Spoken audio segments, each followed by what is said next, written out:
it's enough to raise awareness. It's good to raise awareness, but it's not enough. Raising awareness is great. Letting people know what's happening is fine. But we have specific things we think ought to be done within a specific period of time to reduce galamsey. First thing we said was, look, cease issuing mining licenses. Because as we speak, new mining licenses are being issued to small and medium-scale mining companies. So whilst the distraction is going on, we're talking about it and government says it's bad, as we speak, people are getting mining licenses which they are using to do the galamsey.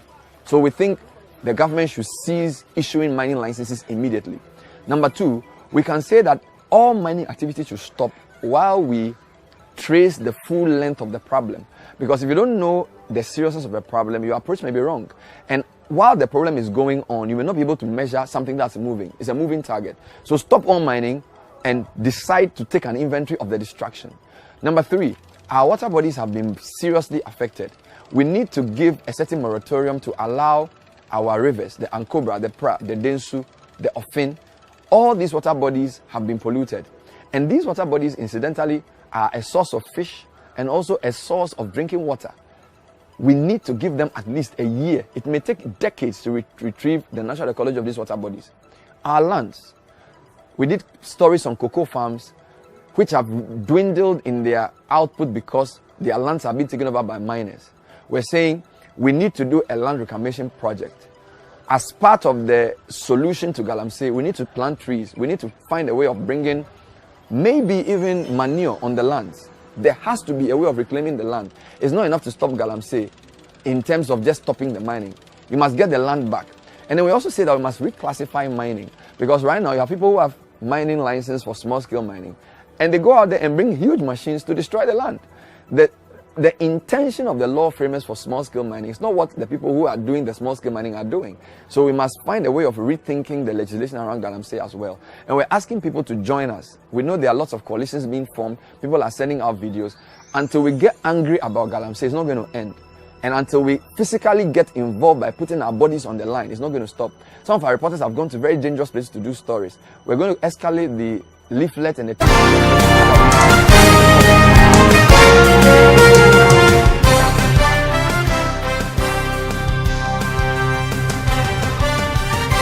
It's 17:30 GMT. This is Eyewitness News on 97.3 City FM. I am Umaru Sanda Amadou, and tonight I'm here with Eno Safo.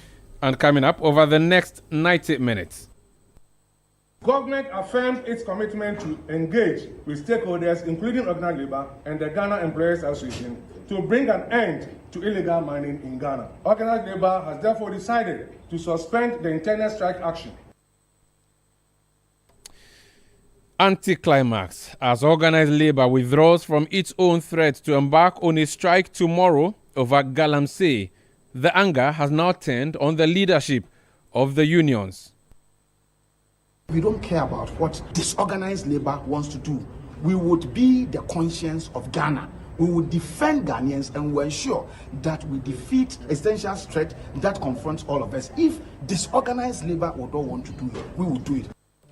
Also coming up, and still related to that issue, government announces the deployment of more troops to fight illegal mining. We'll be giving you the statement that the President, Nana Addo Dankwa Akufo-Addo, issued a short while ago. And later, on Eyewitness News, Electoral Commission begins printing ballot papers from Friday. But the largest opposition party, the NDC, says no, it will not take part in the exercise until a few issues are rectified. Stay with 97.3 City FM for more on this and many other stories on Eyewitness News. And in business, NPA dismisses reports of looming shortage of LPG in retail outlets nationwide. That's in 50 minutes from the City Business Desk. Eyewitness News is live across Ghana on a host of affiliate stations, including in the Volta region on Sela Radio 97.1 in Dabala, on Holy 98.5 FM in Aflao, in the Savannah region on Kasha 99.5 FM in Damongo. If you go to the Ashanti region, you're on Focus 94.3 FM on the campus of KNUST in Kumasi. We are also on Orange 107.9 FM in Kumasi. In the Western region, we are on Beach 105.5 FM in Takrady, Sky Power 93.5 FM also in Takrady. In the Northeast region, we are on Nobia 98.1 FM in Nalerugu. In the Northern region, we are on North Star Radio 92.1 FM in Tamale. In Upper East, we are on Recast 92.1 FM in Bongo Namu. And in the Upper West region, we're on Tumpani Radio 88.5 FM in Nadoli and also on Jirapa FM 96.1 in Jirapa. We're live on YouTube. We're live on Facebook. We are interactive. Join us with your messages 0549 986 996 0549 986 996. Send tweets using the hashtag City Newsroom or at City973. That's a handle. You can also send a message to me at Umaru Sanda. And the world will hear what you think. Let's settle for details of our stories. And it has become the biggest anticlimax ever, hasn't it? Eno has a summary of the announcement by organized labor on the plan to embark on a strike tomorrow. Organized labor has suspended its much-anticipated nationwide strike slated for tomorrow, October 10, 2024. The decision was made during an emergency meeting held on Wednesday, October 9, 2024, where union leaders assessed the situation and agreed to call off the industrial action. The decision was taken following assurances from the government to tackle illegal mining. Organized labor noted that the government has taken considerable steps, including ramping up the Operational Halt initiative led by the Ghana Armed Forces to combat illegal mining activities in forest reserves. In a media briefing, the Secretary General of the Trades Union Congress, Joshua Ansah, explained that the decision was made to allow labor to observe the government's implementation of these measures. October 8, 2024, the government team met with the leadership of Organized Labor and Ghana Employers Association. The meeting discussed at length Organized Labor's response to the earlier measures announced by government. Following this meeting, government offered enhanced and time-bound measures in respect of our demands and the fight against illegal mining. These measures include 1. The revocation of the environmental protection, that's the mining in forest reserves, Regulations 2022, LI 2642. His Excellency the President has directed the Minister responsible for lands and natural resources to submit a memorandum for the revocation of the LI to Parliament when it reconvenes on Tuesday, October 15, 2024. The redeployment of the military and other law enforcement agencies to flush out illegal miners from water bodies and forest reserves. The military is now supporting the forest guards of the Forestry Commission to protect the forest reserves from destruction by illegal miners and loggers. Government, working with the judiciary, has already established 14 dedicated courts, 7 high courts, and 7 circuit courts to handle illegal mining cases. Collaboration with the organized labor and other stakeholders to fight illegal mining, government has asked organized labor to nominate representatives to be part of the stakeholders committee to fight illegal mining in the country. 5, government supports the call by organized labor for all presidential candidates to sign a pact committing to the fight against illegal mining. 6, government affirmed its commitment to engage with stakeholders, including organized labor and the Ghana Employers Association, to bring an end to illegal mining in Ghana. These are significant concessions that organized labor demands and threats have forced government to make towards combating illegal mining, that's Galamsey in Ghana. Comrades, organized labor has therefore decided to suspend the internal strike action.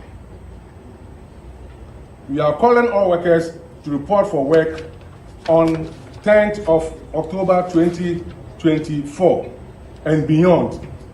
Organized labor will keenly monitor the implementation of these measures which government has made, and government will hear from us if it fails to do the needful.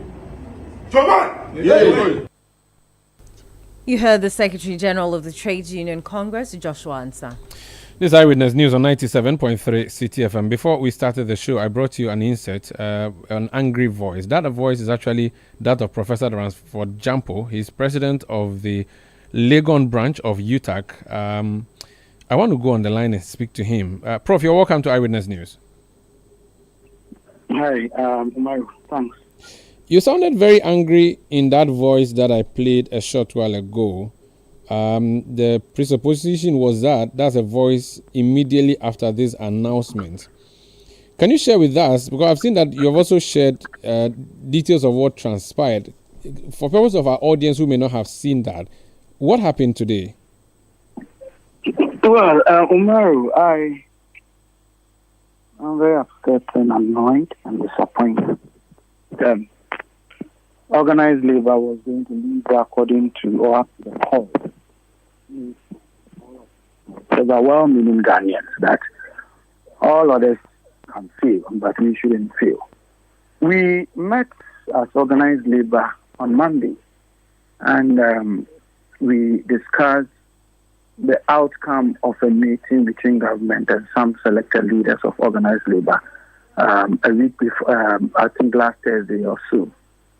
And at the meeting on Monday, certain proposals from government were laid before us. We discussed them and felt that they were not biting enough or they were not concrete enough. And so our notice to strike should remain in force. Last night, we were told that government had given enhanced proposals and that today we were supposed to go and discuss those proposals. So we all stopped what we were doing and went to the meeting. The meeting started at 2 p.m. The leadership, the selected leadership of organized labor came there with a prepared speech. So typically when they want to do such meetings, they will ask the media to go out. So when the media left, then he read a speech to us that was essentially saying that we called off the strike. So some of us questioned the propriety of that move because he called us into a meeting. We don't read a conclusion to us because it then presupposes that a few people met with whoever they wanted to meet with have already decided and they are communicating to us. So we drew their attention. We took exception from that undemocratic and very backward practice. And they apologized that, it was for us to discuss. So some of us made the point that the kinds of things that the government said they want to be doing and from the ones they said they will be doing on Monday, which we had discussed. And so it's for nothing at all. It's not government, it's an inquiry moratorium on mining. It's for nothing at all. One week. So that Prof, your line is bad. Oh, sorry. Can you hear me now? Yes, please go ahead. I have lost my voice because the meeting was acrimonious, rancorous, and we had to be shouted. Sorry. So I'm saying that we had said the so-called enhanced proposals from the government were not so different in substance from what we had discussed on Monday and had rejected. And so, if for nothing at all, some of us were saying government could put a temporary moratorium on mining so that we can all discuss, agree on the kind of proposals that are being shown to us. And when we talk about moratorium, we are not even saying banning, but it's a kind of a temporary suspension. Once you do that, people know that you mean business because all the other things that they said they were doing, they are the kinds of things that they always see. We are deploying military, we are doing this. I mean, they are all political talk. And so we wanted something that will be more seen as concrete, if you like, an address of the president and giving this, placing this temporary moratorium and all that. That would have made us see that government is really committed and serious. But whilst we were discussing this and we were not done, these two leaders quickly called in the media and read the statement that they had already prepared. And we had, so none of the suggestions we made found their way into what had already been prepared and signed. So they read it to the media. And so we had to disperse. So like I indicated earlier, the meeting was rancorous. It was acrimonious and tense. It ended in disunity. And UTAG was ably represented. What we have decided is that as of yesterday, all the public universities had voted in support of a proposal that we have submitted to them that is strike to force government to do the needful. And given that we've all voted in support of that, the neck of UTAG meets tonight, and we'll take a final decision and let Ghanaians know. But I've said that my members should brace themselves to be the only conscience of the nation, if for nothing at all. We've done that before.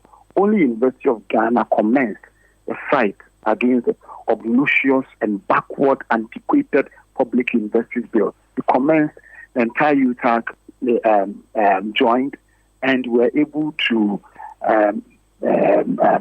put it on the, ensure that it is discarded. And so we've done some before. So we will not disappoint. We would meet tonight, and then we'll let everybody know what we intend doing. If organized labor wants to go this route, and I'm sad, before we're going, there have been so many allegations, and the way and manner they conducted themselves festers or deepens those allegations. Even if you have a preconceived or you have already taken a decision, that you could have gone about it with a certain finesse and with a certain tact and with a certain approach that brings all on board. You came there with a prepared speech. At the end of the day, you read the prepared speech. Even when the meeting was not done, your guys there who came to cover will tell you that they were just called in at a time when we were disagreeing and we were still talking. And then some of them even captured the way and manner we were disagreeing, on tape. And I think it was not professionally done. And so, well, by the grace of God, we are calm, but we are bracing ourselves for a meeting of UTAG. And whatever will happen, we'll let you guys know. I'm not happy. I'm disappointed. I'm annoyed.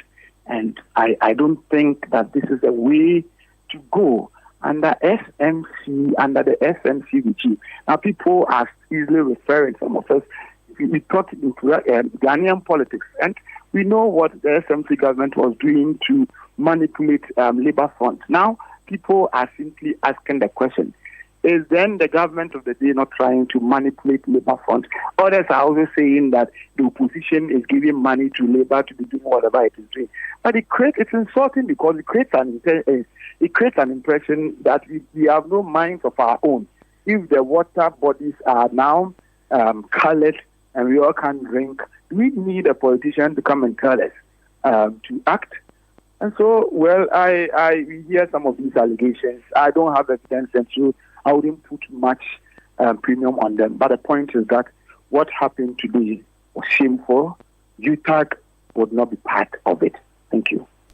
Prof, so the view is that two people hijacked the meeting. Is that the position that you hold and decided to foist on the organized labor what they had already pre-planned? Well, those who are saying that we shouldn't go on strike, if they want to talk, they are allowed to talk. Those who want to say that we think that what the government is talking about is just lip service and and we are not asking for too much, even just a common announcement. Okay, a common announcement of a moratorium would have been seen as a certain seriousness if the government really wants to tackle the problem. And if you want to go this route, they said they would talk. I made my preliminary comment. I wanted to make a substantive comment, and they kept telling me that, oh, you've spoken already. And before you could say that, they said, media, come and let's read. And they read the statement that had already been prepared. And so you can describe it adequately, given the chronology of events that I have outlined to you. Now, the last issue I'll ask you before you go, and I know you've had a long day, the view would be that, okay, you wanted government to act. Government has acted a number of times now. There's a statement that has been issued a 6-point agenda has been put forth, including inviting you, organized labor, to be part of a stakeholder this meeting to deal with this issue of Galamsey. Is that not a sign of action? Could that not be, and that's the reason that your leaders announced the suspension, should that not be adequate, an assurance from government with timelines? We don't trust them. Remember that when earlier in September we had said that by the end of September we would advise ourselves. Quickly they put together an interministerial committee that listened to us and meet some pledges and all that. They told us they were going to revert to us in 1 week time. 1 week expired. They didn't have the courtesy to come and tell us that, look, 1 week has expired and because of XYZ reasons we are unable to meet you. 2 weeks expired. The period that the time frame they gave to us expired and they didn't do anything.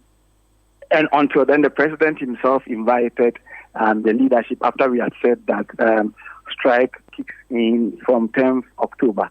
And so it is also about trust. And that is why we're trying to push that at least a certain announcement would have been made. And it's temporary. People think that we're asking for too much. But a temporary moratorium will not hurt anything. But at least it will signal to all, the government itself, and to all doing illegal mining that, look, the government means business. And so that we will all know what the government is doing and we all feel safe. But the point is, the way we've gone about it, like I said, is shameful. And some people can go on that route, but not all of us.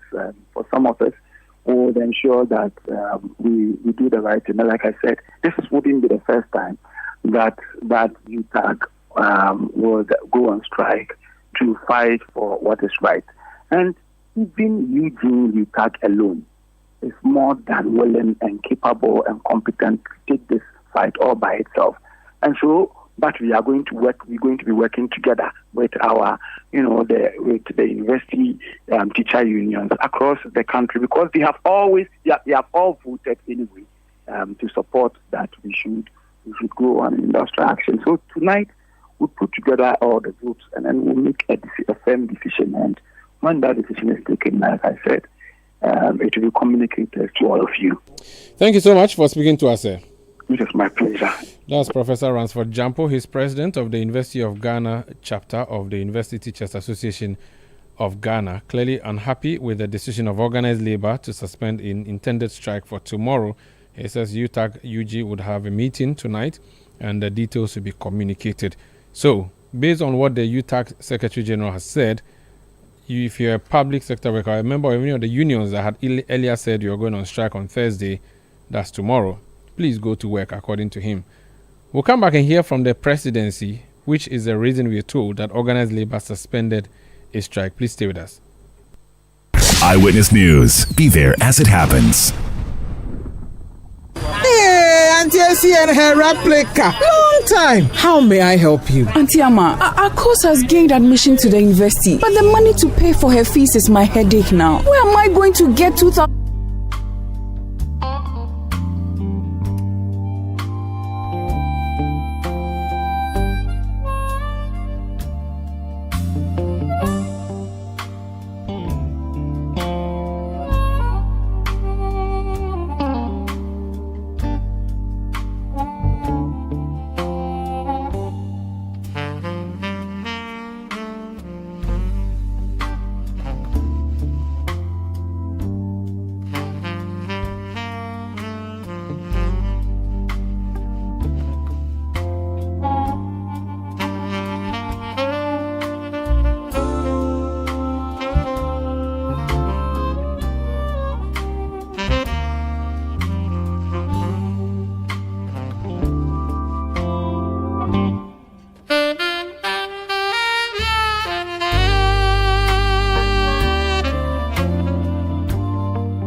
at twitter.com/city973 and Instagram at instagram.com/city973 with the hashtag Eyewitness News. We don't care about what disorganized labor wants to do. We would be the conscience of Ghana. We will defend Ghanaians and will ensure that we defeat essential threat that confronts all of us. If disorganized labor would not want to do it, we will do it. Professor Ransford Jampo, he's the president of UTAG Eugene UTAG, reacting to the announcement by organized labor that tomorrow's strike is not coming off. And the reason is because of a discussion with the government. The presidency issued a statement immediately after the announcement by organized labor. Sami Biafi is our correspondent at the presidency. Sami, you're welcome to Eyewitness News. Thank you very much, Umaru Sanda. What's President Akufo-Addo saying? Now, the president says in a statement signed by his director of communications, Eugene Ahi, and it says the president of the Republic, Nana Addo Dankwa Akufo-Addo, has taken action in response to a press release issued by organized labor on 7th October 2024 calling for an immediate halt of illegal mining or galamsey in and around water bodies and forest reserve. In a demonstration of government's commitment to tackling the issue of illegal mining, President Akufo-Addo, through the relevant sector ministers, invited the leadership of organized labor to a meeting held on Tuesday, the 8th of October 2024 at the Ministry of Employment and Labor Relations.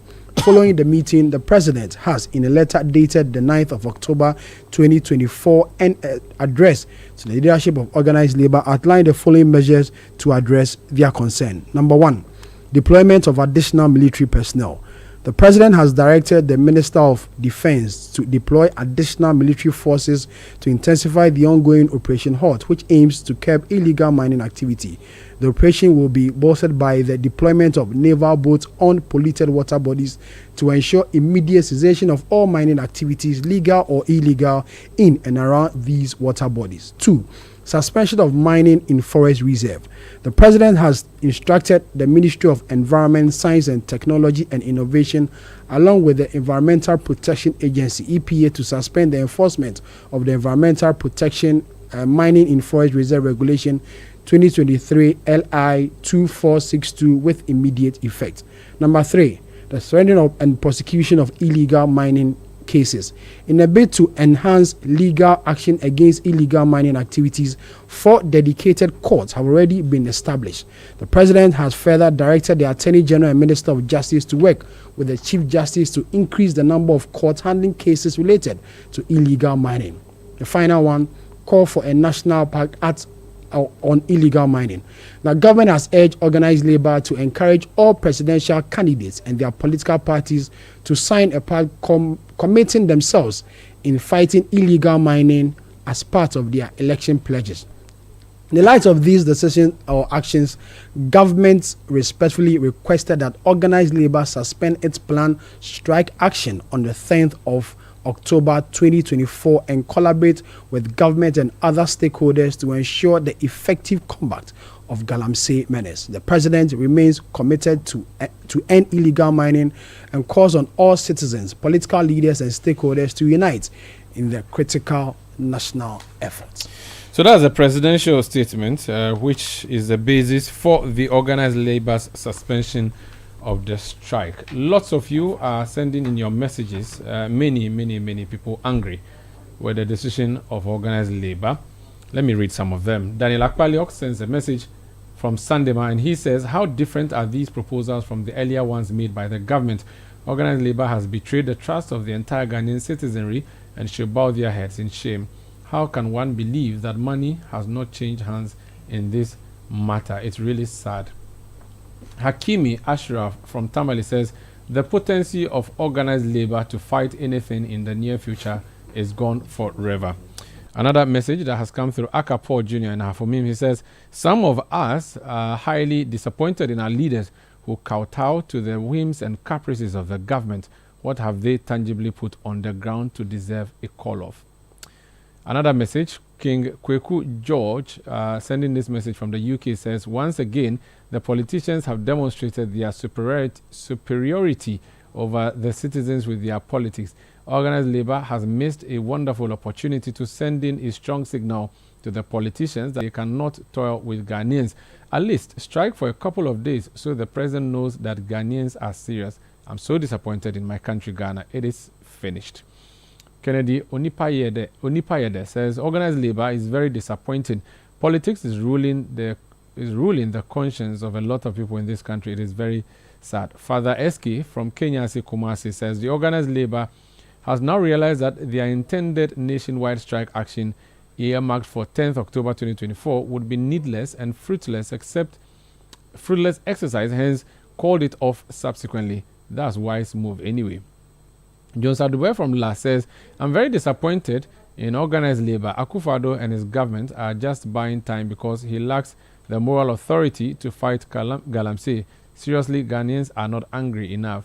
Neodig Ni Atukwe from Accra says organized labor has done well. We want more pressure on the government to do the right thing to fight Galamsey.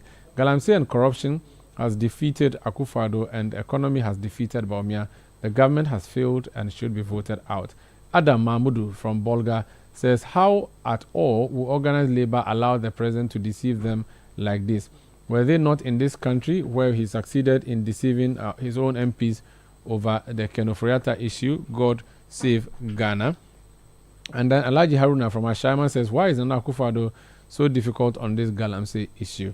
More messages coming through. Fuseni Salifu in Kaswa Zongo says, I always say that we can't fight Galamsey with emotions. We need to be pragmatic dealing with the Galamseyers, else we will fail. Let's put the politicians aside and fight it as Ghanaians. Allah Yaba Kowa, you say. This is Eyewitness News on 97.3 City FM. We have more issues on Galamsey, don't we? Or the story is over. Do we have more? Yes, we have one more here. It says the president of the Ghana Institute of Geoscientists, Chrysler Akwe Ankra, has indicated that effective collaboration among stakeholders in the mining industry is the only way the country can fight illegal mining. Chrysler Akwe Ankra disclosed this at the 2024 conference of the Ghana Institute of Geoscientists in Sunyani under the theme Strategic Natural Resources Exploration and Exploitation Guarantee for Sustainable Development. He noted that the government should put measures in place to ensure miners follow regulations that govern the industry. The small-scale mining is employing over millions. So we are talking about livelihoods. We are talking about butter and bread. But then we are not saying that bound them outright. But then we should put in mechanism that will force them to follow the right process of what? Mining, processing, and then the rest of it. So we think that once we have the containment, we develop the mechanism for the remediation, i.e., how do we make sure that the polluted waters are what? Made clean. There are technologies, there are mechanisms, there are processes. Then we come to the management. Then after that, what next? That calls for political will. That calls for ministerial involvement in terms of making sure that policies are followed. That calls for institutional, enforcement of the law, like the Minerals Commission and their inspectors. The stakeholders, that is from government, from sectorial, from ministerial, from the regulatory bodies, i.e.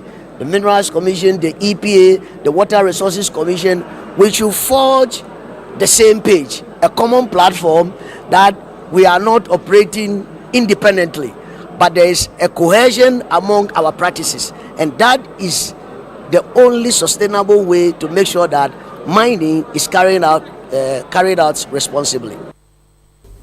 That was the president of the Ghana Institute of Geoscientists, Chrysler Akwe Ankra. The Alliance for Accountable Governance says demonstrations and strikes are ineffective solutions for tackling illegal mining. According to them, collective action from stakeholders is the best approach since protests only raise awareness but fail to address the root causes. Addressing the media, the General Secretary of the Alliance for Accountable Governance, Arnold Boateng, called on political parties to sign a pact demonstrating their commitment to ending illegal mining. What we are saying is that there should be a collective action by all stakeholders, civil society groups, labor, politicians, both in power and outside of power, the NANOM, the media, all of us must come together and force politicians to agree to a timeline or guidelines that when we are in power, this is what we do in our first 100 days, our first 200 days, our first 300 days. What we are doing now is simply raising awareness. After he's saying that, let's go beyond the awareness and put in place concrete plans that will work and get rid of the Galamsey issue that we have. Somebody raised the issue of politicians in Galamsey. Let's go after them. The financiers, let's go after them. The people train them to shoot. Let's go after them.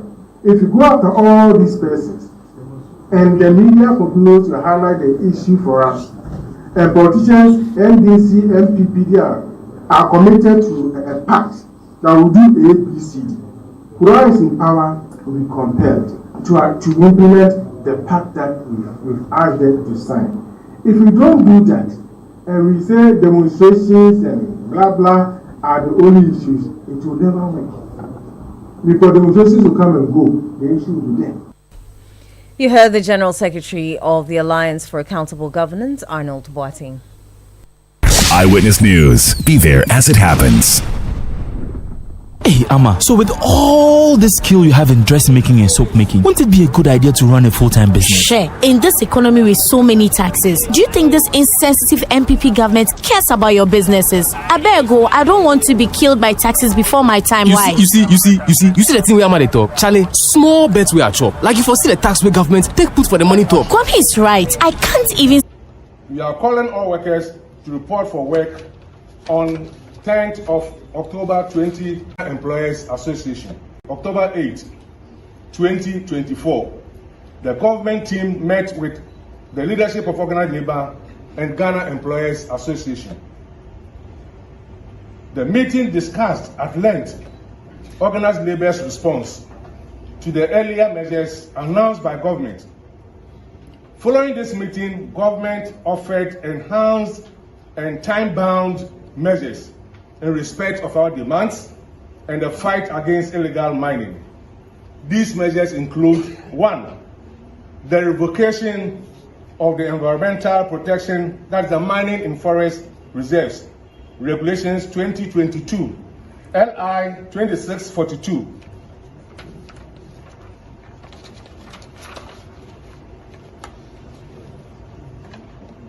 His Excellency the President has directed the Minister responsible for lands and natural resources to submit a memorandum for the revocation of the LI to Parliament when it reconvenes on Tuesday, October 15, 2024. The redeployment of the military and other law enforcement agencies. Comrades, Organized Labour has therefore decided to suspend the intended strike action. We are calling all workers to report for work on 10th of October 2024 and beyond.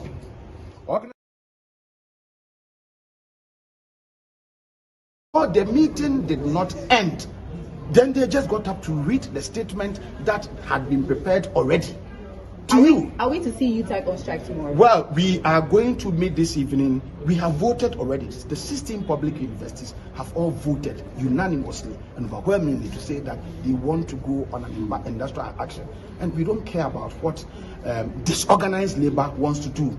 We would be the conscience of Ghana. We will defend Ghanaians and we will ensure that we defeat this fight. We will defeat this existential threat that confronts all of us. If disorganized labor would not want to do it, we will do it. Thank you. For example, is it fair to describe the leadership of organized labor as being incompetent? To describe the given the kinds of things that happen here.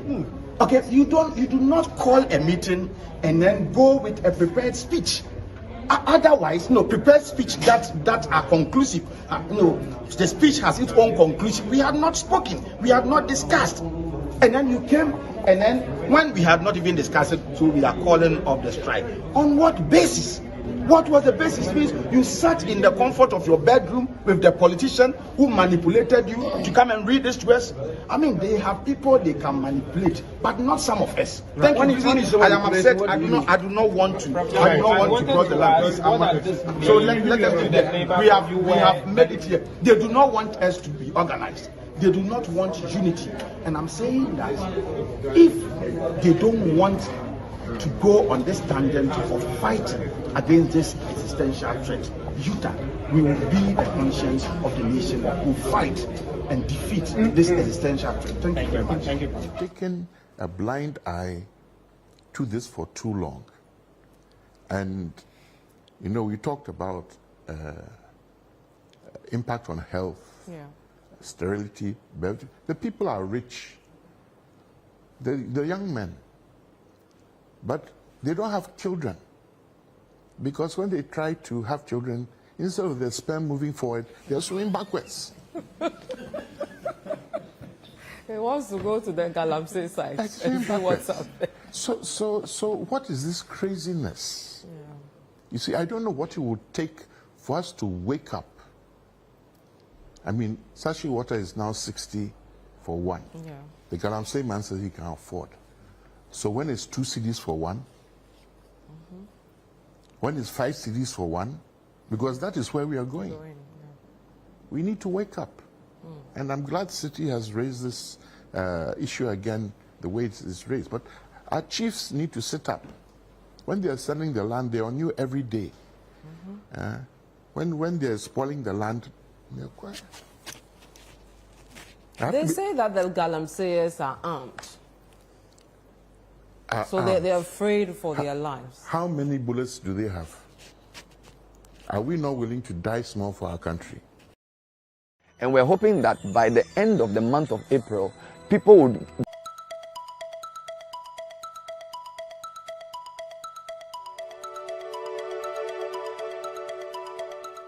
It's enough to raise awareness. It's good to raise awareness, but it's not enough. Raising awareness is great. Letting people know what's happening is fine. But we have specific things we think ought to be done within a specific period of time to reduce... You're welcome back. This Eyewitness News on 97.3 City FM. We are coming to you from our studios in Adabraka in Accra. We are also around the globe on citynewsroom.com. The big story tonight is that organized labor has suspended a strike that it planned for tomorrow, which strike was intended to take on the government for failing to deal with the issue of illegal mining, popularly known as Galamsey. The organized labor says it has been given some assurances by government, which assurances a trust, for which reason it decided to call off the strike. Not all members of organized labor are happy, though. The UTAG chapter at the University of Ghana is unhappy. The president, Professor Ransford Jampo, spoke to us and says they will be having a meeting tonight, at which meeting they most likely would go on their own strike to continue fighting over the Galamsey issue. So that's one story we are looking at. Meanwhile, the government has announced that it has deployed more troops to fight illegal mining. So those are the key stories we're looking at. Another story on the radar today is the Electoral Commission. And the Electoral Commission EC is set to commence the printing of notices of poll and ballot papers from Friday, October 11. The NDC is disagreeing with that. We'll be hearing more on that. But before then, Eno, take us onto the campaign trail. The wife of the NPP's presidential candidate, Samira Bawumia, has referred to her husband as a driver's mate who has gained valuable experience from his master and is ready to take the wheel. Speaking during her one-week tour in Kodia in the Afijakwabre South District of the Ashanti region, she touted her husband's accomplishments, asserting that he has outperformed previous vice presidents. Samira Bawumia expressed her belief that he deserves the opportunity to become president and lead transformative change in the country. Ade papa Ghana na juma pa ye papa Ekufuado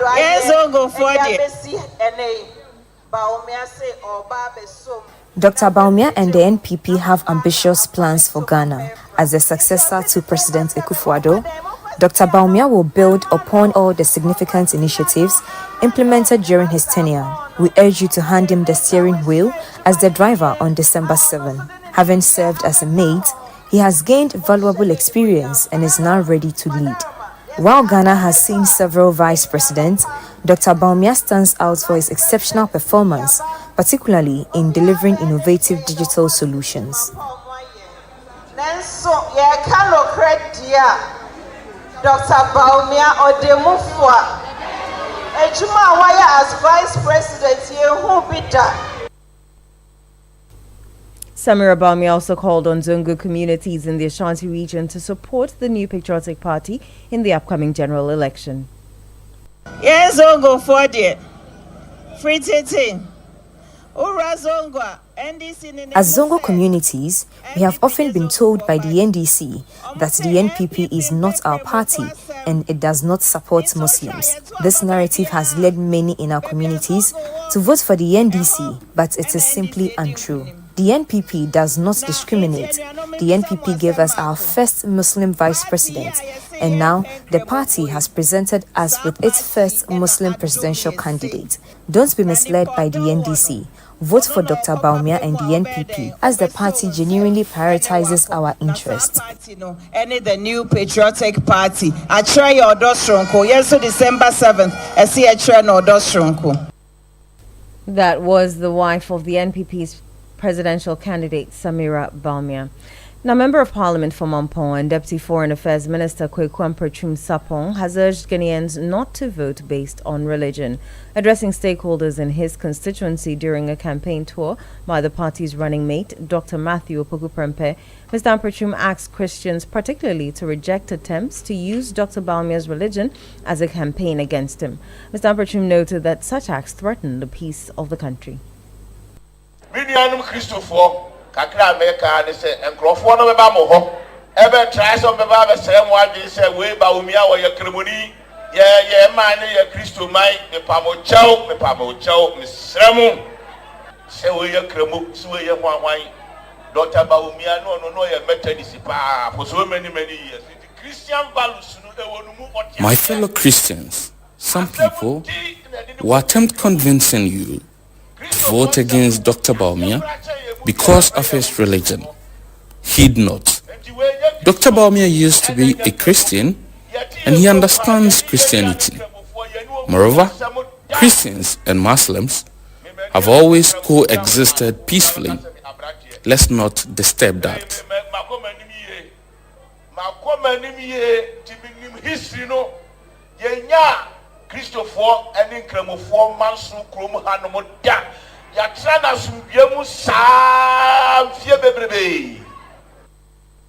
You heard the Member of Parliament for Mampong, Kweku Amprachum Sapong. This Eyewitness News on 97.3 CTFM. Let's go on the phone lines and speak to Dr. Tanko Rashid Computer. He is Deputy Director of Elections and ICT for the National Democratic Congress. You're welcome to Eyewitness News here. Thank you. Good evening, my brother.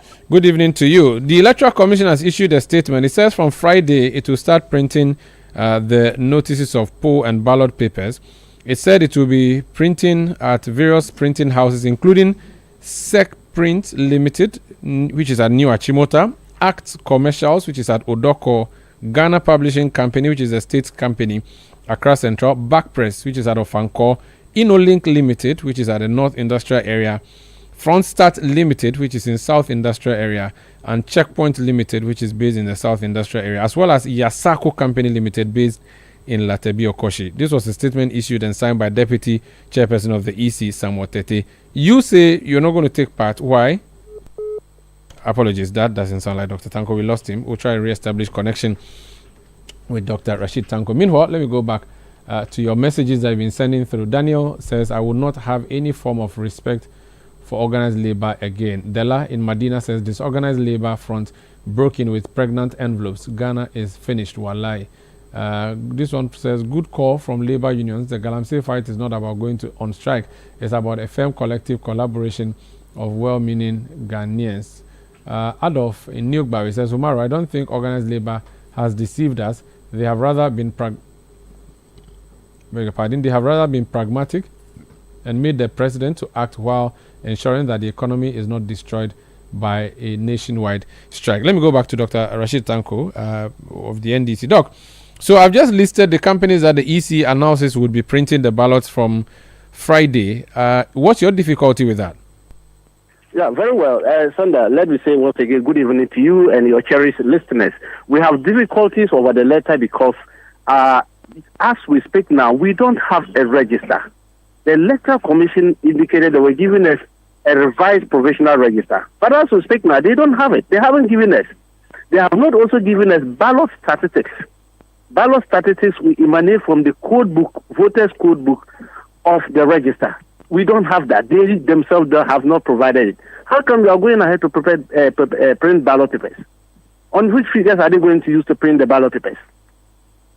If they are printing the notice of polls, we have no problem with that, because shortly after balloting, the next step to do is to print the notice of polls, of which, yes, they are within.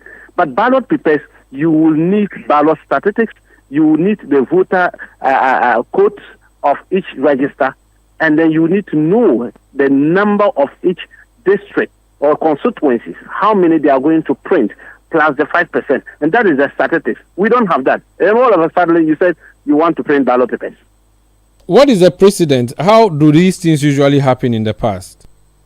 Like how I just described to you, that is how it is done. First, you have a register. The register will give you the total registered voters for each constituency. Then, based on that, they will now do what we call ballot statistics. And the ballot statistics will indicate each polling station plus the 5% addition because of spoiled ballots. And then you now know that, look, every polling station, this is the amount of ballots to be printed, and the total number to be printed for each constituency is indicated before we can proceed to print the ballot papers. But you don't have any of this. How important is your presence at the place? Without your presence, can the printing still go ahead? Hello, can you repeat that? Yes, I'm asking that with or without your presence, can the EC still go ahead and print the ballot papers? What are the rules?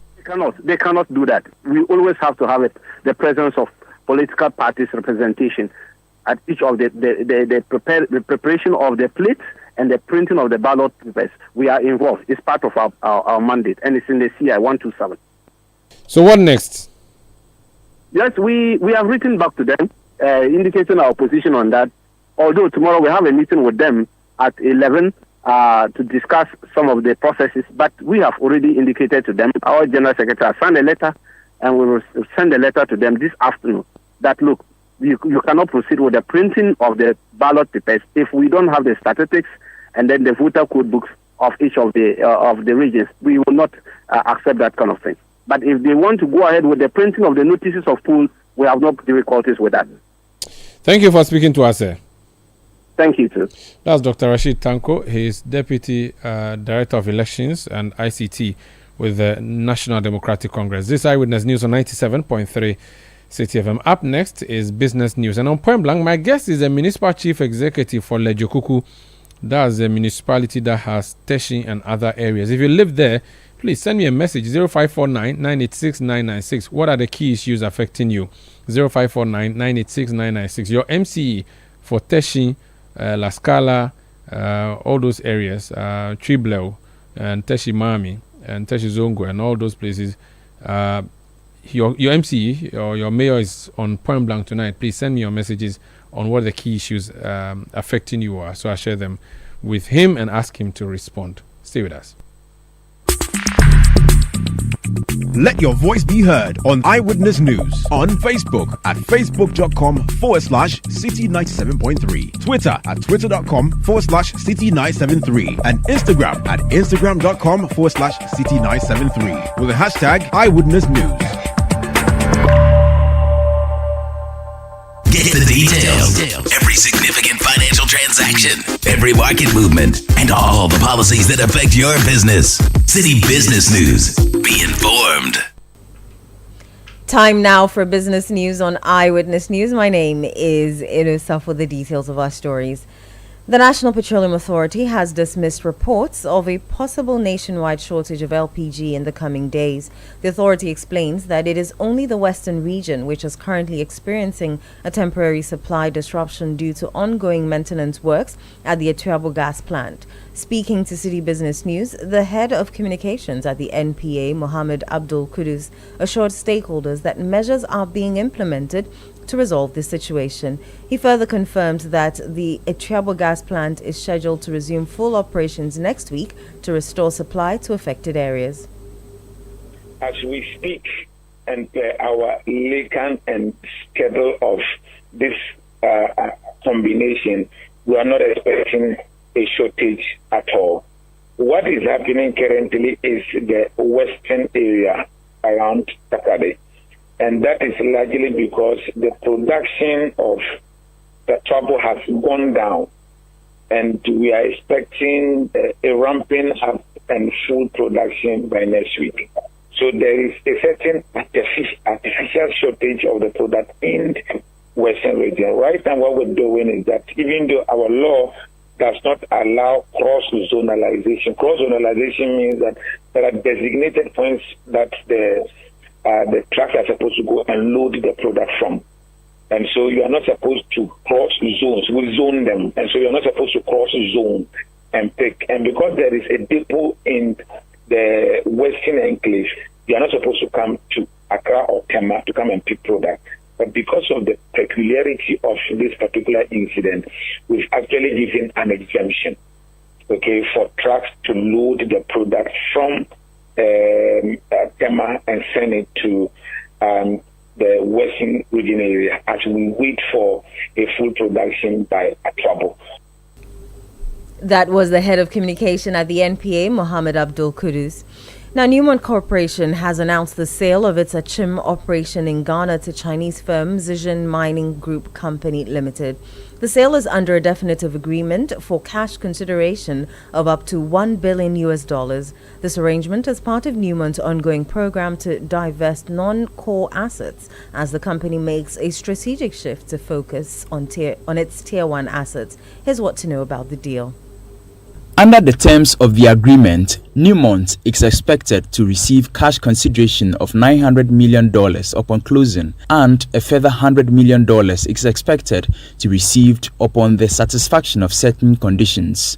Proceeds from the transaction will support the company's capital allocation priorities, including strengthening the balance sheet and returning capital to shareholders. According to a statement cited by City Business News, the transaction is expected to close in the fourth quarter of 2024, contingent on satisfaction of customary conditions precedent, including regulatory approvals. As a result, the transaction is not expected to have a material impact on Newmont's 2024 outlook, and the company has not adjusted its non-core guidance for the year. Newmont's president and chief executive officer Tom Palmer expressed confidence that the Achim operations will continue to thrive under new ownership with long-term benefits for local stakeholders and surrounding communities. Newmont says it remains committed to Ghana, including the investment of $950 million, $1,050 million of development capital in the Ahafo North Gold Mining Project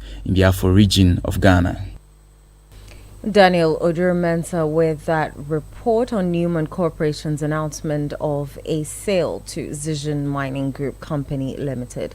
Away from that, Atlantic Lithium has obtained a key regulatory approval from Ghana's Minerals Commission for its Ewoyaa lithium project, marking a significant advancement as the company transitions towards the construction phase of its flagship venture.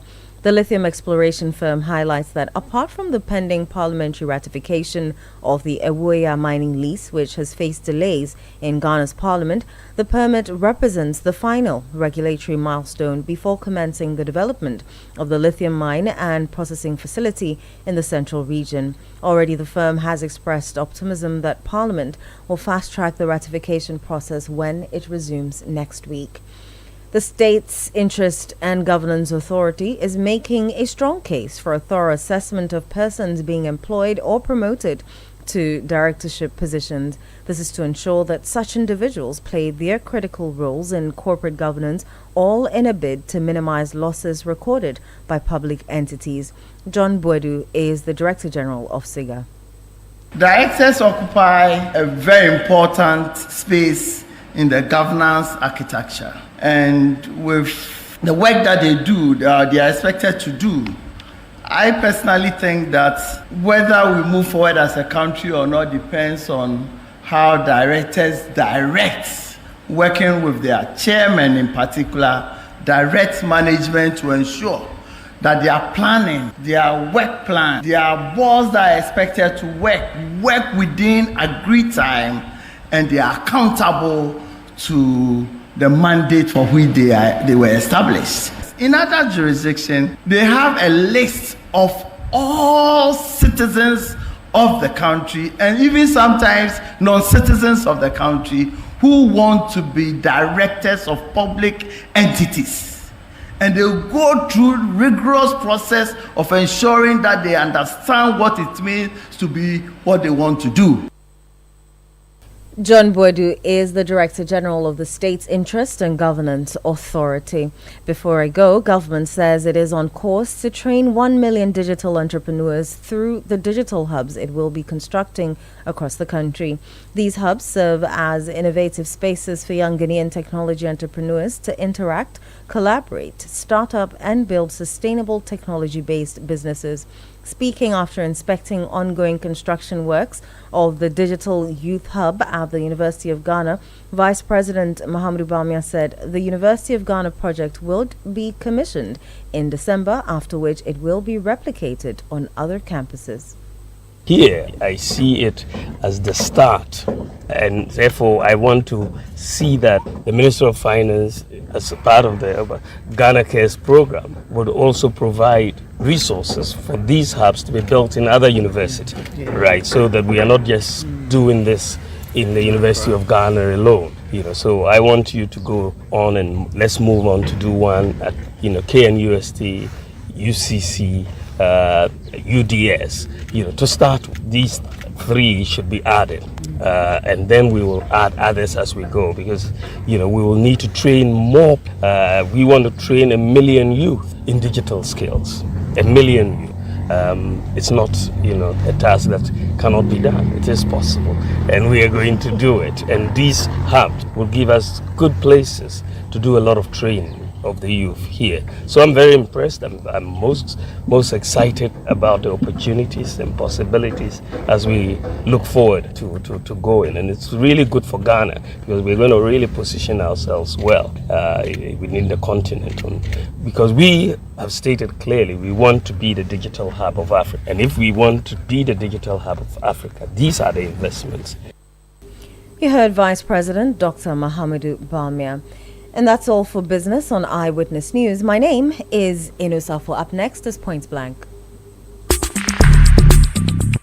Let your voice be heard on Eyewitness News on Facebook at facebook.com/City97.3, Twitter at twitter.com/City973, and Instagram at instagram.com/City973 with the hashtag Eyewitness News.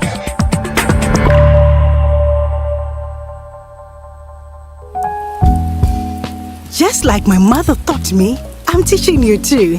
These are recipes that have been in our family for generations. Aku, this here is Masim rice. Mama, did your mother also use Masim rice? No, my dear. This one is our new tradition. Just me and you.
This is Point Blank on Eyewitness News. My name is Umaru Sandamadi. Tonight on Point Blank, I'm taking you to Teshi, the local government administration office there. Or name is Lejokuku. I don't know what Lejokuku even means. Is it a river? There's Krowo, then there used to be Lejokuku Krowo, which is Teshi Nungwa. Now they've divided to only Lejokuku and then only Krowo Nungwa, Lejokuku Teshi. The municipal chief executive for Lejokuku is Mordecai Kwashi. He's my guest on Point Blank. You're welcome, sir. Thank you. I don't know if you know the meaning of Lejokuku. If you know, yes, it means a tree. A stump or a cut tree. Oh, it's a cut tree stump. It's a short tree stump. That's what it means. That's what. So it's not like a river or something. Oh, okay. How is the municipality doing? How long have you been MCE for? Is this? Are you in your second term or first term? First term. Okay. And this is my third. I mean, my third year. Third year. Okay, so third year since you became MCE.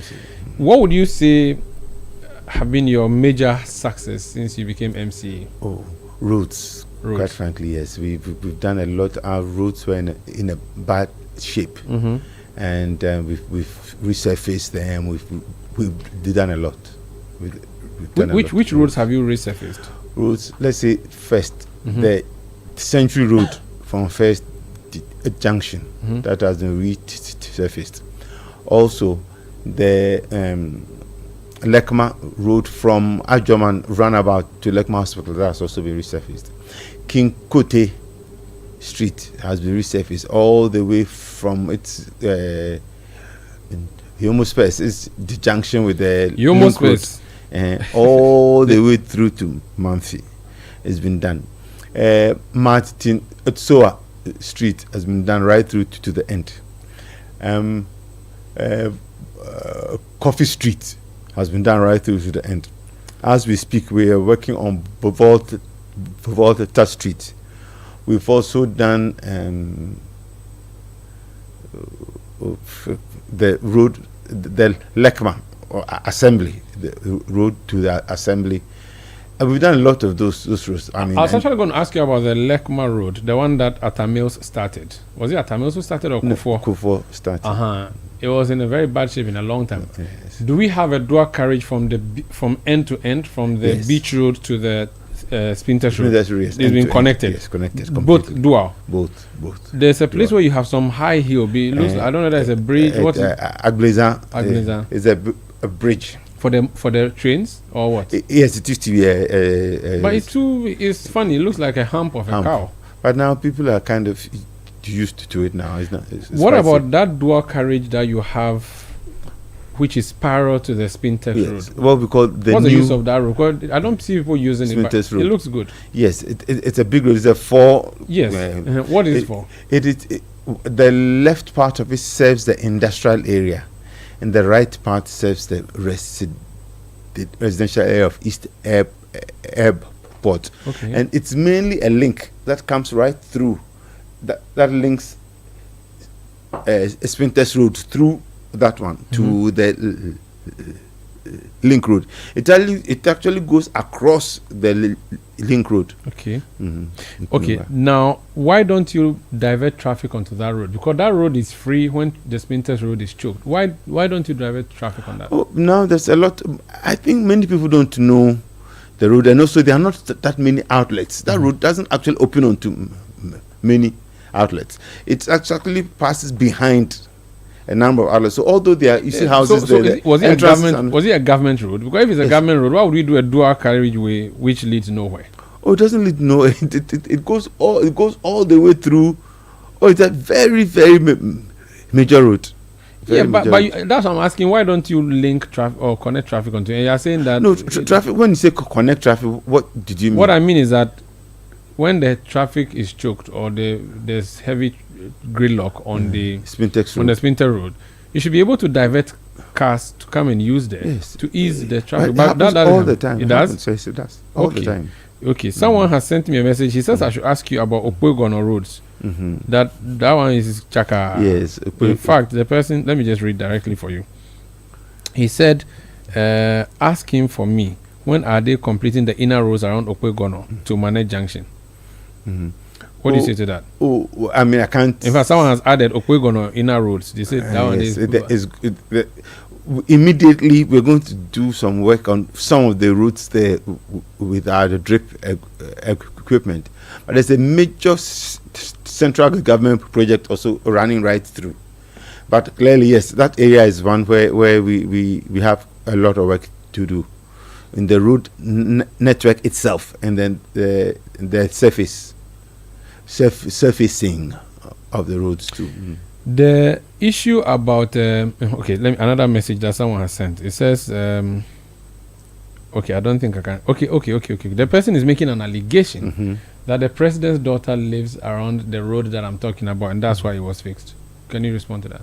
Oh no, that's not true. I don't even know where he's talking about. I know. It's just that a message that has come to me. I don't read it now. It may be read somewhere else. So it's only fair that since you are here, I should ask you. Okay, on roads still, the Teshi Town roads. What's up with that one? Teshi Town roads. Mami roads. Yes, Mami. They were all asphalted before the Homo. Okay.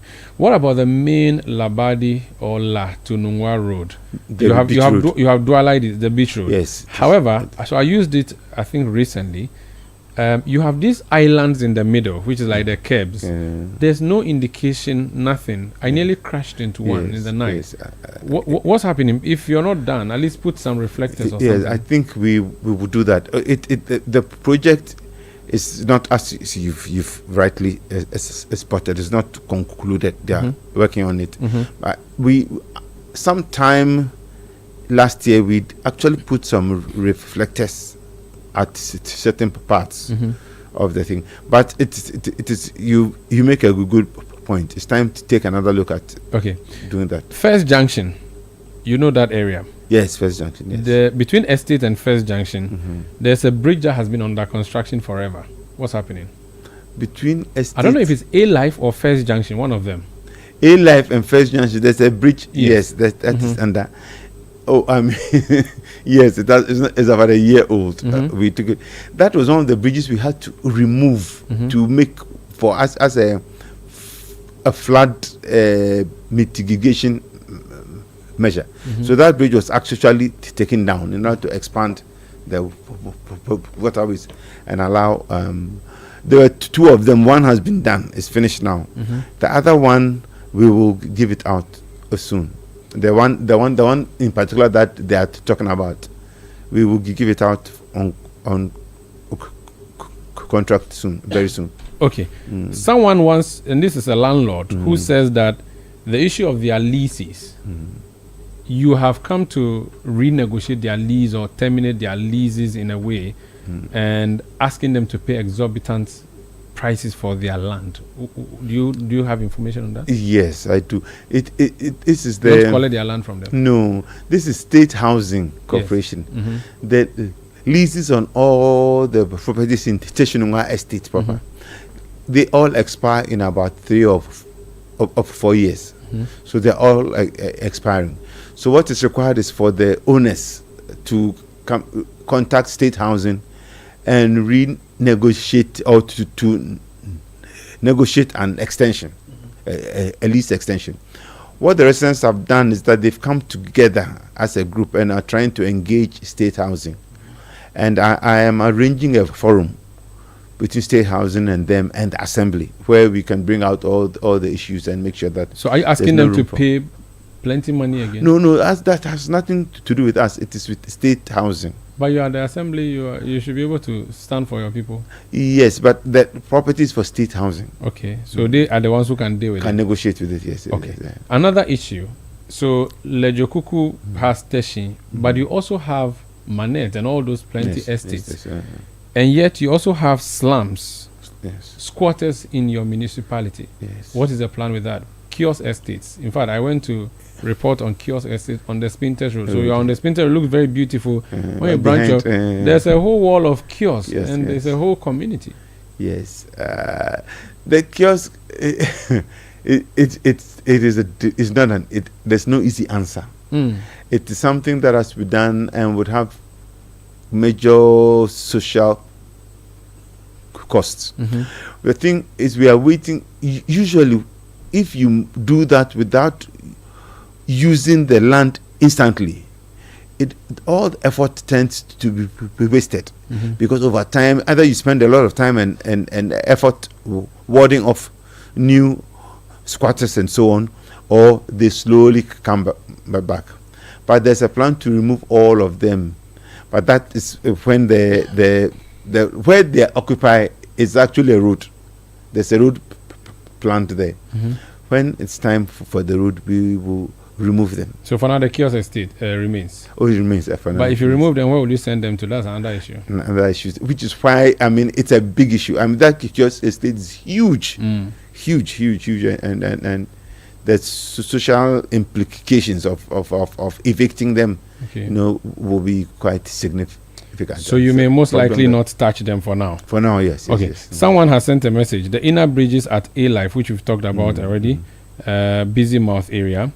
He says that one has been done, but it's not finished. But they cannot go across. He said, as for the A-Life one, when you broke the bridges, it was great inconvenience to connect to and from 3rd Junction Brigade. So that's actually the issue. I was going to go to the next thing which he wants me to ask you. Security appears to be a problem. Many people are sending messages about. People are not safe living in your municipality. Yes, we've suffered from a spate of these Uber related attacks on Uber drivers and Yango and so on, and then these moto riders who attack and snatch handbags and things. We've had that. There's currently quite a bit of undercover work going on, and soon we will. You all see that there. Is it that you don't have enough police personnel? Yes, we don't have enough. Do you have? I know you have. There's divisional police command at the Kweshi division at Nungwa. Yes. Teshin, what's your biggest police? Yes, it is the Teshin police station, the one near Kofi Annan. When you are turning to the link road. Yes. But under Lekma, that police station is under Lekma, and then the Manette police station also works with Lekma, and then also. In relation to Accra Mall and surrounding areas, we work with the airport police. Someone is saying that you haven't given enough timelines on all the issues you raised. So the roads, you say you are doing it or you do it. The estate, for the kiosks, the settlers, the squatters, you say down there, not now. Not now. Down there, we should hold on. Yes, that one we should. But the road, can you give timelines for any of them? The roads, I'm surprised because road construction is going on as we speak. So the road, which one specifically do you want the timeline on? All of them. In fact, someone has sent a message. Look, your road matters. There are plenty. There's one. Yes, we've done so much work. There's one here. This one says on the roads. I should ask you about the Agblizan Road from Green Hotel to Coastal Estate Road. From Green Hotel to Coastal Estate. You said Agblizan? Yes. What about it? He said there's nothing happening. The road is not a road. Yes, it will be. It's a dual carriageway. It's a big. It's supposed to. It's designed to drive, so it's a big road. Work hasn't yet started on it, but it will start. There's an area. That's for that one. I can't tell when it will start. Okay, I like your honesty. There's an area in Teshi called Mobile. Mobile, yes. This person says that he's an Uber driver. They don't go to that area again because they're always being robbed. They always get robbed. So since you said that you are dealing with the police to deal with it, let me go to my other WhatsApp platform. Let me see what messages are coming through. And I'm not asking you my own questions today. I'm asking you from your people. So since you can see, this one says he's a unit committee chairman in Lejokuku. He said ask him why he has not sworn in the unit committee and he has not been operating from the office but rather working at his residence. Oh, no, that's not true. Have you sworn in the unit committee chairman? No, we have a challenge with our presiding member. We don't have a presiding member. Why? Without a presiding member. I went to Wale Wale, they also didn't have a president. What's the problem with presiding members? Okay, what happened in the election?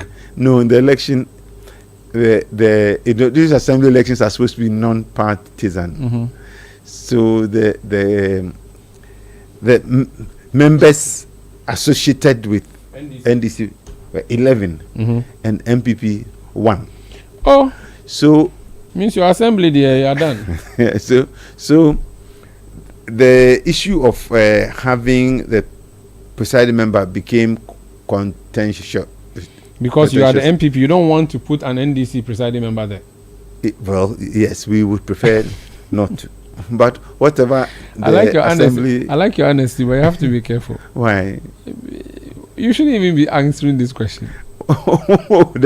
that we don't want to put a listen, this assembly election, we all know it is not supposed to be, but it is very political. So we should stop pretending. Let's stop pretending. It is completely political. So right now you have one MPP assemblyman. Yes. You want to make him the presiding member, but you have government appointees. How many? It's 6.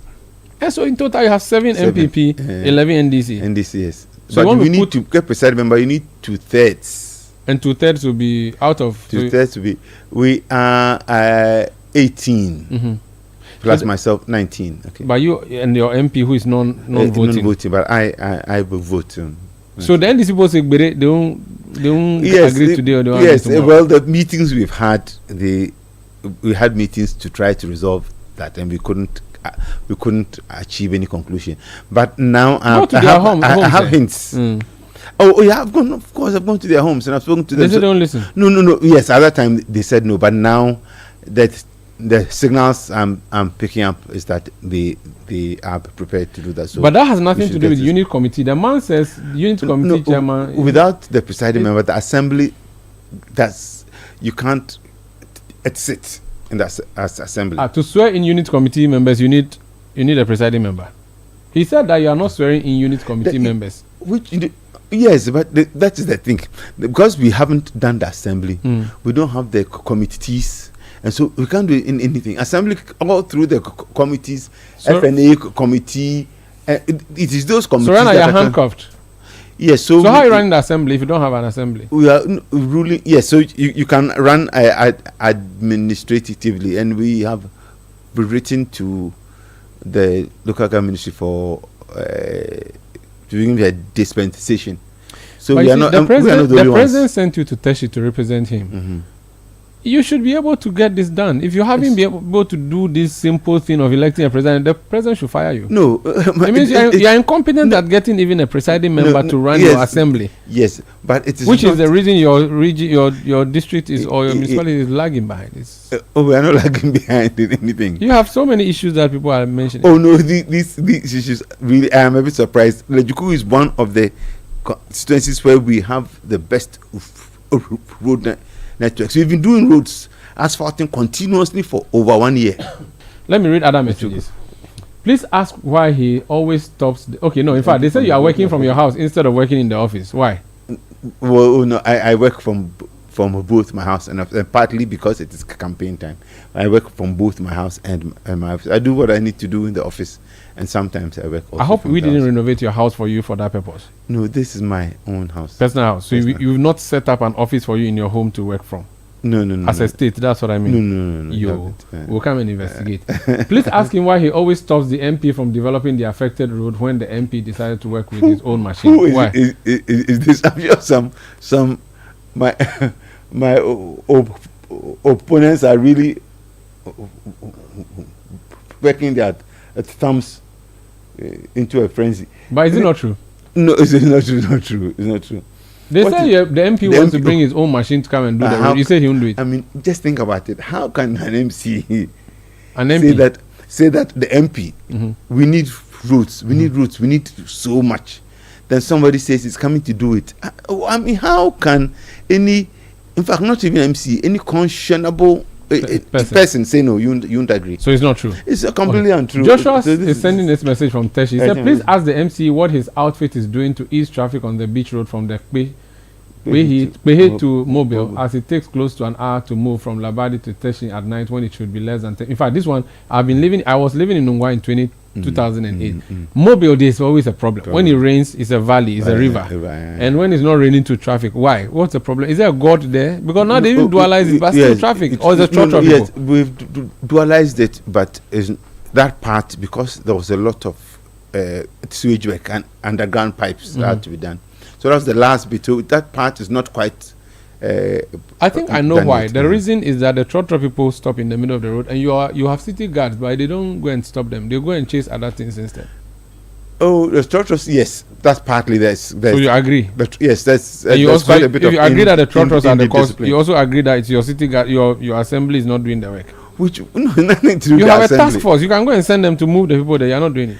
No, traffic controls by and large done by them. No, Motor- but motor preventing people from transport parking. and traffic You people have department. you have an oven that carries that clamper. You'll be moving and clamping people, collecting money. You can do that for the trotro people too.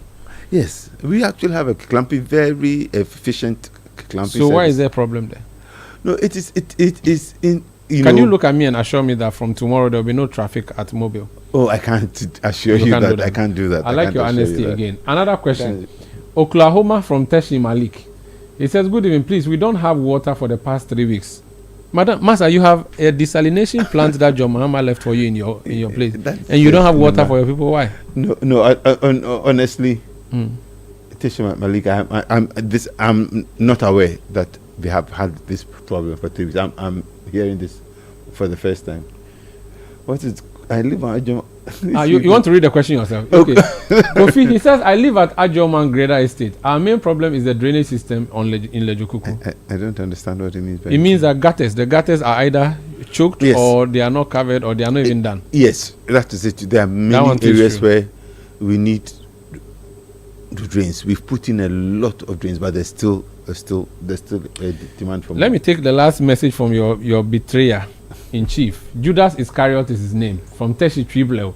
He says, please ask Honorable MCE why they've abandoned the road from SDA Junction to Ford after working on some of the roads to join the road, which is the main one to First Junction Roundabout. Why?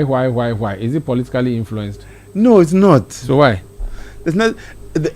Again, we needed to do some drainage work under the road, and so we had to stop and make sure that. And we've now got the 0.9, I think 0.9 of the drains. So we started putting them in last week.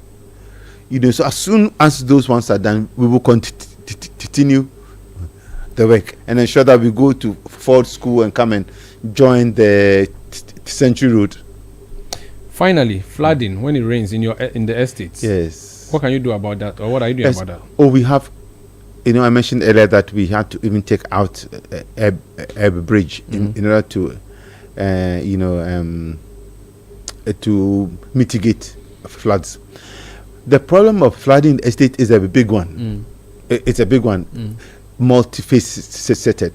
The first thing is that the drains were too tiny when they built the estate. When did they build them? Long ago. Yes, they built the estate even before, I think 69, 72. So it's a historical problem. Yes. So will you break it and widen it up now? State housing. They have to come and do it? They have to widen. They absolutely have to open them and widen them. Because when they built it, all of Spintex Road was not habited. Okay. Now everything is concrete. So the runoff is much more. Okay. And yet the drains are still the old ones. So it's a fundamental problem. We have to go, but I'll just ask you, is Ayuku going to finish the health minister in your constituency again, like he did 24 years ago? No. This year, well, I can assure you, Maru, that Dr.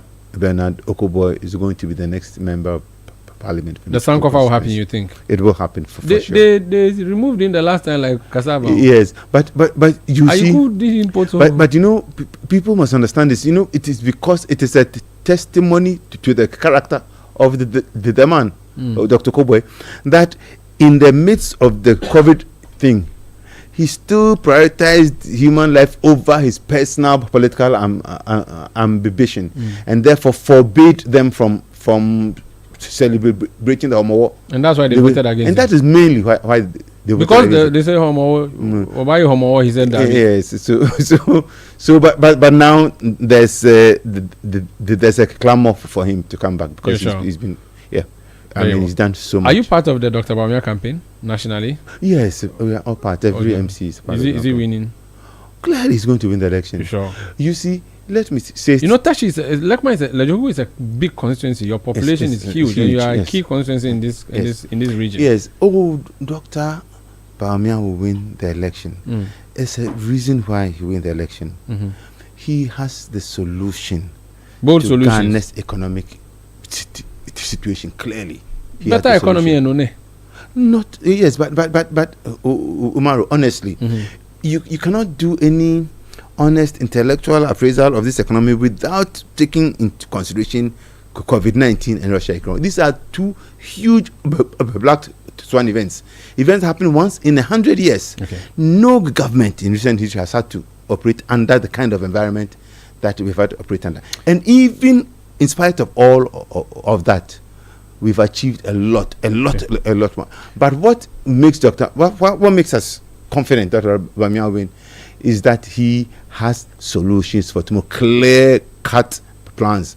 I thought we had time. We were going to talk about the flat tax, because that is a big thing. I mean, not much attention. No, I'm happy we talked about Teshi and Lejo Kuku. Next time we'll do the national politics. Oh, okay. Mr. Mordecai Kwashi, thank you for joining us for You're welcome. You're welcome. And thank you for having me. Thank you. That's the Municipal Chief Executive for Lejo Kuku. My name is Umaru Sanda. It's been a great show coming your way. Thank you. Have a good night.